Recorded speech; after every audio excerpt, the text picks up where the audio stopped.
Hello friends, welcome back to our YouTube channel where you can stay healthy in simple and scientific way. મિત્રો આજે આપણે આ વિડીયોમાં વાત કરીશું PCOS એટલે કે પોલિસિસ્ટિક ઓવેરિયન સિન્ડ્રોમ વિશે. પોલિસિસ્ટિક ઓવેરિયન સિન્ડ્રોમ સમજવું એટલા માટે જરૂરી છે કે રિપ્રોડક્ટિવ એજ ગ્રુપની લાખો સ્ત્રીઓને અફેક્ટ કરે છે અને આ એક રોગ એવો છે કે જો એને વહેલી તકે ડિટેક્ટ કરવામાં આવે અને એના જો યોગ્ય પગલાં લેવામાં આવે તો આ PCOS ના લીધે થતા અનેક લોંગ ટર્મ કોન્સિક્વન્સીસ એટલે કે પ્રોબ્લેમ છે એ આપણે અટકાવી શકતા હોઈએ છીએ. મિત્રો તો PCOS એટલે શું? સૌથી પહેલા આપણે સમજવું હોય તો PCOS નું ફૂલ ફોર્મ છે પોલિસિસ્ટિક ઓવેરિયન સિન્ડ્રોમ. પોલી એટલે કે મલ્ટિપલ, સિસ્ટ એટલે પાણીની નાની નાની ગાંઠો, ઓવેરિયન એટલે કે ઓવરીની અંદર થઈ જતી ગાંઠો. એટલે સાદી ભાષામાં જોઈએ તો પોલિસિસ્ટિક ઓવેરિયન સિન્ડ્રોમ એટલે ઓવરીની અંદર થતી નાની નાની પાણીની ગાંઠો. પરંતુ એવું જરૂરી નથી કે દર વખતે ઓવરીની અંદર પાણીની મોટી ગાંઠો હોય. ઘણીવાર આ જે પોલિસિસ્ટિક ઓવેરિયન સિન્ડ્રોમ છે એને ક્લાસિકલી સોનોગ્રાફીની અંદર નાના નાના ઇમેચ્યોર જે ફોલિકલ હોય એ પ્રોપરલી ગ્રો ના થઈ શક્યા હોય એ દેખાવ હોય એને પણ પોલિસિસ્ટિક ઓવેરિયન ડિઝીઝ એટલે કે પોલિસિસ્ટિક ઓવેરિયન સિન્ડ્રોમ કહેવામાં આવતું હોય છે. તો સૌથી પહેલા આપણે જોઈએ કે વોટ ઇઝ ઇટિયોપેથોલોજી ઓફ PCOS એટલે કે PCOS રોગ થાય કઈ રીતે. તો PCOS છે એક હોર્મોનલ ડિસ્ટર્બન્સ છે જેમાં મેઇનલી એન્ડ્રોજનનું લેવલ છે વધારે હોય. એન્ડ્રોજન એટલે પુરુષોમાં જોવા મળતો હોર્મોન્સ.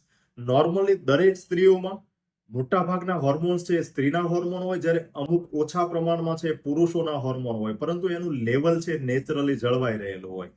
જ્યારે આ ઇમ્બેલેન્સ થાય હોર્મોનમાં અને સ્ત્રીઓમાં જે પ્રમાણમાં એન્ડ્રોજનનું લેવલ વધી જાય ત્યારે એના લીધે જે સ્ત્રીઓમાં નોર્મલી સ્ત્રી બીજ છૂટા પડવાની એટલે કે ઓવ્યુલેશનની એગ્સ છૂટા પડવાની જે ક્રિયા છે, એગ બનવાની ક્રિયા છે એ પ્રોપર ના થઈ શકે, એટલે કે એગ્સ પ્રોપર ડેવલપ ના થાય અને પ્રોપરલી છૂટા ના પડી શકે. એના લીધે જે અંડાશયમાં પાણીની ગાંઠો થઈ જાય એના લીધે PCOS નામનો રોગ છે એ થતો હોય છે. હવે આપણે જોઈએ કે PCOS એટલે કે એના સિમ્પટોમ્સ, સામાન્ય લક્ષણો કેવા જોવા મળતા હોય. એની અંદર જોઈએ તો સૌથી પહેલું ઇરેગ્યુલર પીરિયડ એટલે કે માસિકમાં અનિયમિતતા. માસિકમાં અનિયમિતતામાં ખાસ કરીને પીરિયડ છે મોડો આવે એટલે કે ડિલેડ પીરિયડ આવે, અથવા તો પીરિયડ છે એબ્સન્ટ એટલે ટોટલી માસિક છે બંધ થઈ જતું હોય. આ ઉપરાંત બીજું કોમન સિમ્પટમ છે હર્સુટિઝમ. હર્સુટિઝમ એટલે કે એક્સેસિવ હેર ગ્રોથ. જે રીતે પુરુષોમાં છાતી ઉપર, પગ ઉપર કે પેટ ઉપર કે ફેસ ઉપર જે અમુક હેર મેલ પેટર્ન એટલે કે પુરુષોમાં હેર જોવા મળે એ પ્રકારના વાળ છે સ્ત્રીઓમાં જોવા મળે એને હર્સુટિઝમ કહેવામાં આવે. આ ઉપરાંત ત્રીજું કોમન લક્ષણ છે એકની એન્ડ ઓઇલી સ્કિન એટલે કે વધારે પડતા ખીલ તથા તૈલી ચામડી છે એ PCOS માં જોવા મળતી હોય. આ ઉપરાંત હેર થિનિંગ એટલે કે વાળ છે પતલા થઈ જાય. આ ઉપરાંત પુરુષોમાં જે રીતે બાલ્ડનેસ એટલે કે ટાલ જોવા મળે એ પ્રકારની ટાલ છે લેડીઝમાં જોવા મળે, આ પણ એક PCOS નું સિમ્પટમ્સ હોઈ શકે. આ ઉપરાંત વેઇટ ગેઇન એટલે કે વજનમાં વધારો થવો, ખાસ કરીને પેટમાં ચરબીનો ભાગ વજનમાં વધારો થતો હોય એ પણ એક PCOS નું લક્ષણ હોઈ શકે. આ ઉપરાંત સૌથી અગત્યનું લક્ષણ છે ઇન્ફર્ટિલિટી એટલે કે બાળક રહેવામાં તકલીફ એટલે કે વંધ્યત્વ આવવું. આ ઉપરાંત છેલ્લું સૌથી અગત્યનું સિમ્પટમ્સ છે એકેન્થોસિસ નાઇગ્રિકન્સ એટલે કે સ્કિનની અંદર એવા ડાર્ક પેચ થઈ જતા હોય, ખાસ કરીને ગળાના ભાગમાં, એક્ઝિલા એટલે કે બગલના ભાગમાં તથા ગ્રોઇન એટલે કે સાથળના મૂળના ભાગમાં સ્કિનના ડાર્ક પેચ થઈ જતા હોય. આ પ્રકારના લક્ષણો છે જનરલી PCOS માં જોવા મળતા હોય. હવે આપણે જોઈએ કે PCOS છે થાય કઈ રીતે. તો આપણે જોયું કે એની અંદર નોર્મલી હોર્મોનલ ઇમ્બેલેન્સ થતું હોય. સ્ત્રીઓમાં એન્ડ્રોજનનું પ્રમાણ જે ઓછું હોવું જોઈએ એન્ડ્રોજનનું પ્રમાણ વધુ થાય અને એના લીધે જે સ્ત્રી બીજ એટલે કે એગ્સ જે બનવું જોઈએ અને બનીને ઓવ્યુલેશન એટલે કે એગ્સ જે છૂટું પડવું જોઈએ, એગ્સ પ્રોપર છૂટું ના પડી શકે એના લીધે છે નોર્મલી PCOS થતું હોય. તો આવા થવાના કારણોની અંદર જોઈએ તો ઇન્સ્યુલિન રેઝિસ્ટન્સ. ઇન્સ્યુલિન રેઝિસ્ટન્સ એટલે કે ઇન્સ્યુલિન શરીરમાં પૂરતું બનતું હોય પરંતુ ઇન્સ્યુલિન છે એ પ્રોપર કામ ના કરી શકે એના લીધે બ્લડની અંદર ઇન્સ્યુલિનનું લેવલ વધે અને એ છે આપણે શરીરમાંથી ઓવરીમાંથી એન્ડ્રોજનનું સિક્રેશન એટલે કે એન્ડ્રોજનનું પ્રોડક્શન વધારવા માટે સ્ટિમ્યુલેટ કરતું હોય, એન્ડ્રોજનનું સ્ટિમ્યુલેશન વધારતું હોય અને એના લીધે હાઈ એન્ડ્રોજન થતું હોય. આ ઉપરાંત બીજું કારણ છે જેનેટિક પ્રીડિસ્પોઝિશન એટલે કે જે સ્ત્રીઓમાં એમને મધરને કે બહેનને ફર્સ્ટ ડિગ્રી રિલેટિવમાં જેમને PCOS થયેલું હોય એ સ્ત્રીઓમાં છે PCOS નું પ્રમાણ છે વધુ જોવા મળતું હોય. આ ઉપરાંત ચોથું અગત્યનું ફેક્ટર છે લાઇફસ્ટાઇલ એન્ડ ઓવરવેટ. લાઇફસ્ટાઇલમાં ખાસ કરીને બેઠાળું જીવન હોય, અયોગ્ય આહાર હોય અને જ્યારે વજન વધુ હોય ત્યારે પીસીઓએસ થવાની શક્યતાઓ છે પ્રમાણમાં વધુ રહેતી હોય. હવે આપણે આ વિડીયોનો અગત્યનો ભાગ જોઈએ કે પીસીઓએસ નું ડાયગ્નોસિસ એટલે કે નિદાન કઈ રીતે કન્ફર્મ થતું હોય. તો પીસીઓએસ ના નિદાન માટે કોઈ એવી સિંગલ ટેસ્ટ નથી કે આપણે બ્લડ શુગર કરીએ અને વધુ આવ્યું તો કન્ફર્મ થયું કે ડાયાબિટીસ છે. આપણે મેલેરિયાનો રિપોર્ટ કરીએ અને બ્લડમાં મેલેરિયાનો રિપોર્ટ પોઝિટિવ આવે તો મેલેરિયા છે. પરંતુ પીસીઓએસ છે એ અમુક બ્લડ રિપોર્ટ, પેશન્ટની ક્લિનિકલ હિસ્ટ્રી, પેશન્ટની એક્ઝામિનેશન તથા સોનોગ્રાફી આ ચારેય વસ્તુના કોમ્બિનેશન બેઝ ઉપરથી એમનું નિદાન કરવામાં આવતું હોય. એના માટેના અત્યારે રોટરડમ ક્રાઇટેરિયા યુઝ થતો હોય.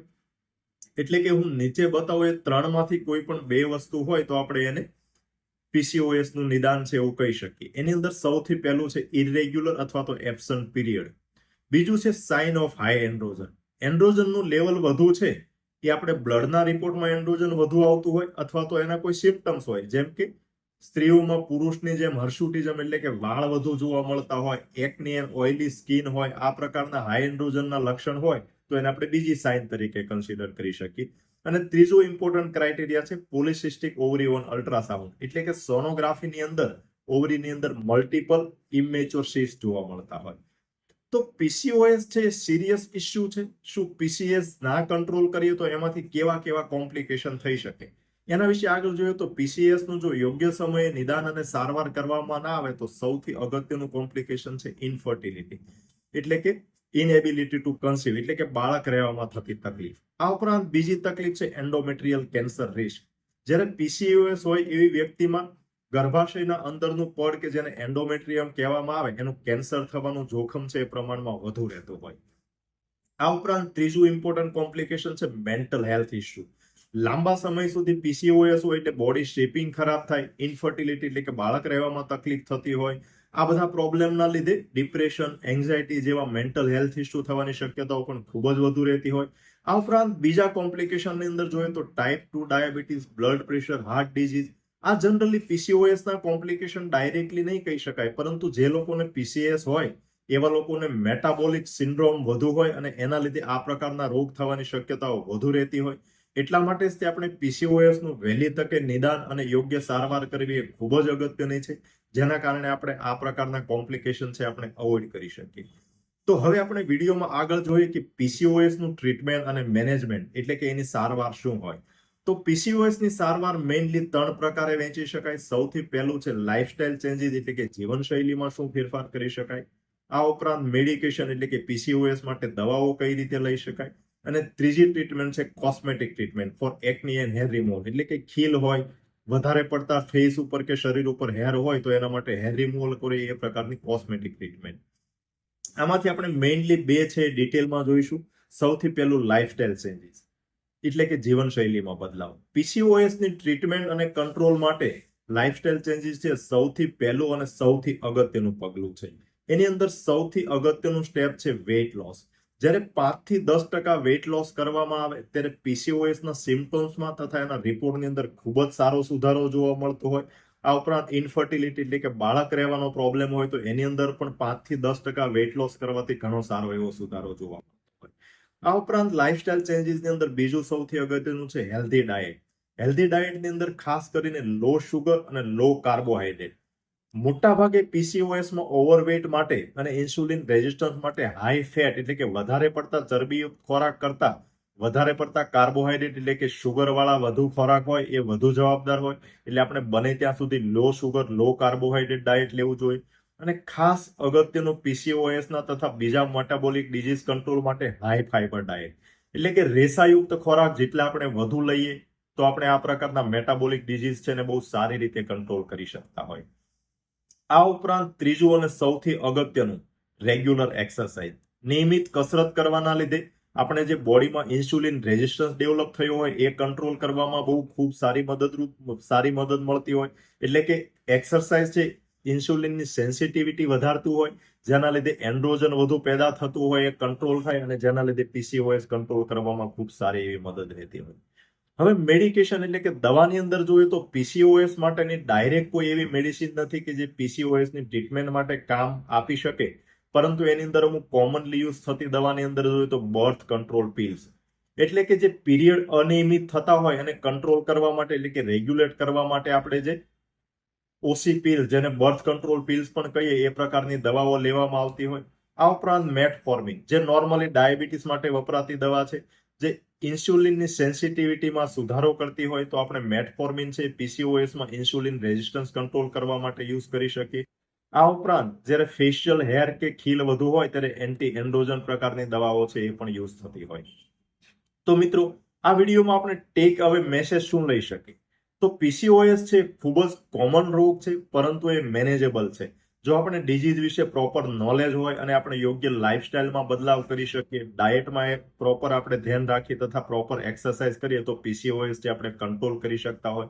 તો આપણે પીસીઓએસના કોઈ પણ સિમ્ટમ્સ હોય તો આપણે એને ઇગ્નોર ના કરીએ, બને એટલું આપણે વહેલી તકે નિદાન કરીએ અને એના માટેના જો યોગ્ય પગલાં લઈએ તો આપણે લોંગ ટર્મ કોમ્પ્લિકેશન એટલે કે પીસીઓએસના લીધે થતા જે પ્રોબ્લેમ છે એને આપણે અટકાવી શકતા હોઈએ છીએ.